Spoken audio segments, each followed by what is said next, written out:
Hello friends, భారత అంతరిక్ష పరిశోధన సంస్థ ఇస్రో ఈ మధ్య కాలంలో అంటే 2023 జూన్ లేదా జూలైలో ప్రారంభించబోయేటువంటి మిషన్ సూర్యునిపై పరిశోధనలు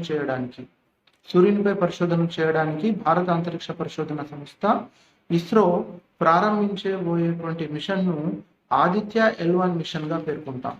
ఆదిత్య L1. అదేవిధంగా చైల్డ్ సైన్స్ కాంగ్రెస్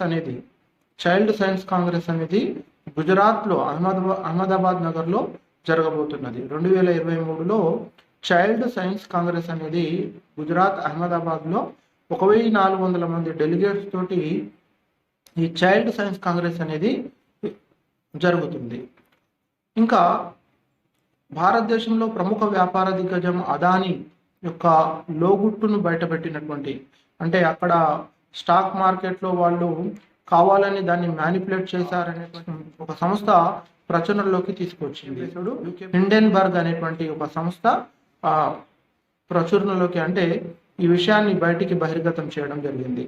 సో మొదటిసారిగా మళ్ళీ అదాని టాప్ 10 లిస్ట్ నుంచి ఈ మధ్యలోనే మళ్ళీ బయటికి రావడం జరిగింది. అంటే అతని ఒక సంపద ఏదైతే ఉందో అందులో చాలా వరకు ఆ ఫ్రాడ్ ఏదైతే ఉందో, అతను స్టాక్ మార్కెట్లో ఏదైతే పెట్టుబడులు పెట్టారో అవన్నీ కూడా కొన్ని బోగస్ కంపెనీల ద్వారా పెట్టడం జరిగింది అని తెలియడం వలన చాలా వరకు మదుపరులు అతని స్టాక్లో ఉన్నటువంటివన్నీ కూడా ఉపసంహరించుకోవడం వల్ల స్టాక్ మార్కెట్ అనేది చాలా వరకు భారతదేశానికి చెందినటువంటి చాలామంది కంపెనీలు కావచ్చు, ఎస్బీఐ బ్యాంక్ కూడా కావచ్చు, ఎల్ఐసి కావచ్చు, ఎక్కువ మొత్తంలో నష్టపోయినటువంటివి ఇవన్నీ కూడా అదాని దాంట్లో ఎవరైతే స్టాక్ మార్కెట్లో అదాని గ్రూప్ కంపెనీల్లో ఎవరైతే పెట్టుబడులు పెట్టారో అవన్నీ కూడా నష్టాలను, లక్షల కోట్లలో నష్టాలను చూడడం జరిగింది. సో ఇవి కొన్ని ముఖ్యమైన అంశాలుగా మనం చెప్పవచ్చు.